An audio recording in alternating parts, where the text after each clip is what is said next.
बिस्मिल्लाहिर्रहमानिर्रहीम। कैसे हैं दोस्तों, उम्मीद करता हूँ ठीक होंगे। आज की जो मेरी वीडियो का टॉपिक है वो है खुदा इस वक्त क्या चाहता है।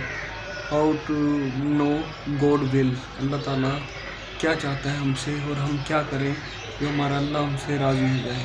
तो ये एक बहुत मशहूर टॉपिक है जो कि हमारी दरसी किताब उर्दू में भी शामिल था। अब पता नहीं है कि नहीं है, लेकिन ये हम जब छोटे थे हमने भी पढ़ा था और ये इतना इम्पोर्टेंट टॉपिक है कि हर किसी को इस बारे में पता होना चाहिए। तो दोस्तों, ये सबसे पहले एक शख्स होता है कि अपना वो बादशाह सलामत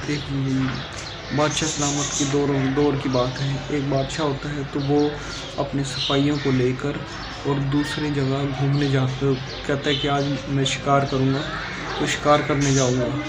तो वो अपने सिपाहियों को लेके ना और शिकार पे चला जाता है। तो वो शिकार पे कहता है कि मैं शिकार करने जा रहा हूँ। तो जब वो शिकार करने के लिए निकलता है तो सबसे पहले अपनी पूरी टीम, अपने जितने भी वज़ीर मशीर और जो शिकार पे उसके साथ जाते हैं तैयारी करता है और उनके साथ निकल पड़ता है। तो जनाबे वाला वो जो बादशाह सलामत था, बादशाह अपनी टीम लेकर और निकल पड़ता है शिकार को। तो उसकी नज़र एक खूबसूरत हिरन पर पड़ती है। तो बादशाह उसके पीछे पीछे चल पड़ता है और चलता चलता चलता चलता इतने रेगिस्तान गुजर जाते हैं, यहाँ तक कि बादशाह अकेला उस हिरन के पीछे होता है, बादशाह के साथ वाले सारे पीछे रह जाते हैं। तो एक इतना हरा भरा खेतों में हिरन घुस जाती है, तो बादशाह के पास तीर भी ख़त्म हो जाते हैं और बादशाह झाड़ियों में से गुजरता हुआ जब वहाँ तक पहुँचता है तो उसके कपड़े भी फटे पुराने हो जाते हैं। तो बादशाह देखता है कि हरे भरे जंगल में भूख भी लग जाती है और साथी भी बिछड़ गए हैं, जो साजो सामान था सब उन पर था। तो बादशाह सलामत देखते हैं एक बड़े बड़े तरबूज लगे होते हैं बेलों पर। तो बादशाह सलामत का बड़ा ही दिल करता है कि मैं ना इनमें से एक तरबूज ना काट के खा लूँ और मेरी प्यास बुझ जाए। तो वैसे ही बादशाह सलामत उन तरबूजों की तरफ देखते हैं, एकदम पीछे से गरजदार आवाज़ से किसी की आवाज़ आती है कि ये तुम्हारे लिए नहीं है। तो बादशाह मुड़कर देखते हैं तो एक खट्टा खट्टा एक जवान खड़ा होता है। तो बादशाह सलामत कहता है कि ये किसके लिए है। तो बादशाह सलामत कहता है कि ये किसके लिए है तरबूज। तो वो कहता है कि ये जो हमारा बादशाह है ये उसके लिए मैंने तैयार किए। बादशाह सलामत अंदर मुस्कुरा के वो सोचता है कि इसको ये पता नहीं है कि मैं ही बादशाह हूँ। तो बादशाह सलामत कहता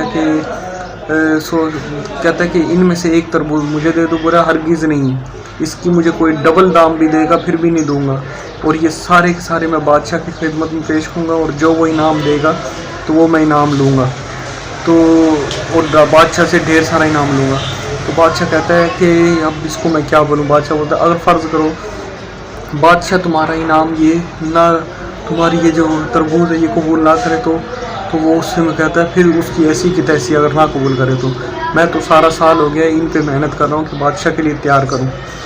तो जनाब वाला तो बादशाह सलामत की रिक्वेस्ट पे जब वो अमल नहीं करता तो बादशाह सलामत तो वापस अपने कदमों को इस्तेमाल करते हुए दोबारा अपना खेतों की तरफ चलना शुरू कर देता है। थोड़ा आगे जाके उनके सिपाही मिलते हैं, उनको गाड़ी में बिठा के दोबारा उनके महल तक ले जाते हैं। कुछ दिनों बाद एक बड़े बड़े बोरों में एक किसान वही जवान आता है और बादशाह के सामने खड़ा हो जाता है। और बादशाह का क्योंकि हुलिया उस टाइम इतना ख़राब होता है कि बादशाह को अपने महल में अपने जो उनका कीमती लिबास होता है पहन के बैठा होता है, तो वो किसान होता है वो नहीं पहचानता। तो कहता है कि और सर पर हाथ फुल देहातियों की तरह सर पर हाथ से जाकर कहता है अस्सलाम अलैकुम। तो बादशाह सलामत कहता है कि वालेकुम सलाम। तो वो कहता है कि बादशाह सलामत ये मैं खालिस तरबूज सारा साल मेहनत करके आपके लिए तैयार करके लेके आया हूँ। तो बादशाह कहता है अच्छा। तो बादशाह उसकी तरफ देखकर मुस्कुराता है और कहता है अच्छा तरबूज तो बहुत अच्छे हैं। और तो बादशाह सलामत से वो कहता है बादशाह सलामत आप ये कबूल करो और इसके बदले मुझे इनाम दे, मैंने आपके लिए इतनी मेहनत की है। तो बादशाह सलामत के दिल में एक शरारत सूझती है। बादशाह सलामत कहता है कि अच्छा अगर मैं ये तुम्हारे कबूल ना करूँ جیسے یہ بولتا ہے کہ وہ کسان کے دل میں تھوڑی سی ایک خلش سی پیدا ہوتی ہے. اس نے کہا یہ سوال تو مجھ سے پہلے بھی کسی نے پوچھا ہے. جب ویسے ہی وہ یہ سوچتا ہے تو پھر ایک دم ذہن میں تصویر کھینچتا ہے کہ یہ کس نے پوچھا تھا. تو اس کو یاد آتا ہے کہ جوان نے پوچھا تھا جو وہاں پہ چلا آیا تھا. تو وہ ذہن کا ناک نقش کا جب حساب لگاتا ہے تو وہ کہتا ہے یہ تو بالکل بادشاہ جیسے ہی لگ رہا ہے. تو ایسا تو نہیں کہ وہ خود بادشاہ ہی تھا. تو پھر وہ ایک دم ایک اسٹائل سا بنا کے وہ دیہاتی کہتا ہے پھر وہی والا جواب ہے جو میں نے اس دن کھیت میں دیا تھا. جیسے یہ بولتا ہے بادشاہ مسکرا دیتا ہے. بادشاہ کہتا ہے کہ اس کی بوریاں خالی کر لو تربوز سے اور ہیرے جواہرات بھر کے دے دو. تو وہ سارے ہیرے جواہرات نہ بھر کے اور اس کو دے کے دیتا ہے. وہ اپنے گدھے پہ لاد کے چل پڑتا ہے. تو جیسے ہی وہ آگے جاتا ہے تو جیسے ہی وہ اپنے ہیرے جواہرات لے کے چل پڑتا ہے تو وزیر کہتا ہے حضور یہ آپ نے کیا کیا؟ اگر آپ ایسے ہی بانٹتے رہے تو خزانہ تو سارا خالی ہو جائے گا. تو بادشاہ کہتا تھا بھائی میں نے جو دے دیا اب اگر تم اس سے واپس لے سکتے ہو تو واپس لے لو. تو وزیر قیمتی لباس پہنا ہوا ہوتا ہے. وزیر اپنا گھوڑا لے کے اس کے پیچھے بھگاتا ہے اور جا کے کہتا ہے کہ بادشاہ سلامت نا وہ تم سے یہ کہنا چاہتا ہے کہ تمہیں 3 سالوں کے جواب دینے پڑیں گے نہیں تو پھر ہم تم سے نا یہ سارے انعامات چھین لیں گے. ہمیں یہ بادشاہ سلامت کا حکم ہے. تو وہ کہتا ہے صحیح ہے. کسان دیہاتی جو ہوتا ہے وہ کہتا ہے صحیح ہے پوچھ لو. تو پہلا سوال یہ پوچھتا ہے کہ پہلا سوال میرا یہ ہے کہ آسمان پر کتنے تارے ہیں؟ تو جناب والا وہ کسان ایک دم اپنے گدھے کی پیٹھ پر ہاتھ لگا کے کہتا ہے کہ جتنے اس پر بال ہیں اگر گن لو اگر ایک بھی کم زیادہ ہو تو میں قصوروار ہوں. تو وزیر اس کا لاجواب ہو جاتا ہے کہ اب میں کیا بولوں. تو بولتا ہے اچھا دوسرا سوال تیرے سے یہ ہے کہ زمین کی ناف کس جگہ پہ ہے؟ سینٹر کہاں ہے پوری دنیا کی زمین میں؟ وہ جہاں کھڑے ہوتے ہیں نا تو وہ کسان اپنا ڈنڈا زمین پہ مارتا ہے اور یہ ہے زمین کے درمیان اور چاروں طرف سے ناپ لو اگر کہیں بھی کمی پیشی ہو تو میں قصوروار ہوں. تو وہ تیسرا سوال بولتا ہے کہ اچھا تیسرا بادشاہ سلامت نے بولا تھا یہ سوال پوچھنا خدا اس وقت کیا چاہتا ہے. تو کسان بولتا ہے کہ توبہ میں ایسے گندے لباس میں گدھے کے اوپر بیٹھ کے یہ سوال کا جواب نہیں دیتا.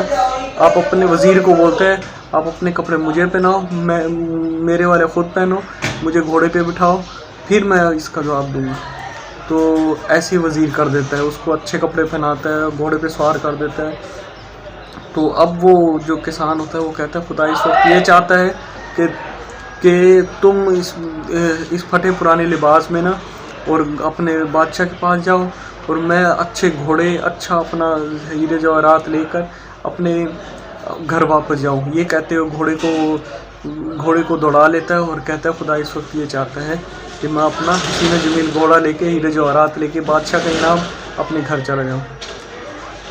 تو دوستو اس کہانی سے یہ سبق ملتا ہے کہ جو سچ گو ہوتے ہیں حقیقت بیان کرنے والے ہوتے ہیں وہ کسی سے جو نہیں ڈرتے سچ بولنے سے تو ان کو قدرت ہی بہت ساری انعامات سے نوازتی ہے. ہمیشہ سچ کا ساتھ دیں اور سچ بولیے چاہے آگے بادشاہ آ جائے چاہے کوئی آ جائے. ہمیں اللہ سے ڈرنا ہے ہمیں کسی کا خوف نہیں رکھنا چاہیے. تو جزاک اللہ. اور یہ اگر اسٹوری اچھی لگی ہو تو آگے لازمی شیئر کیجیے. Thank you very much. God bless you.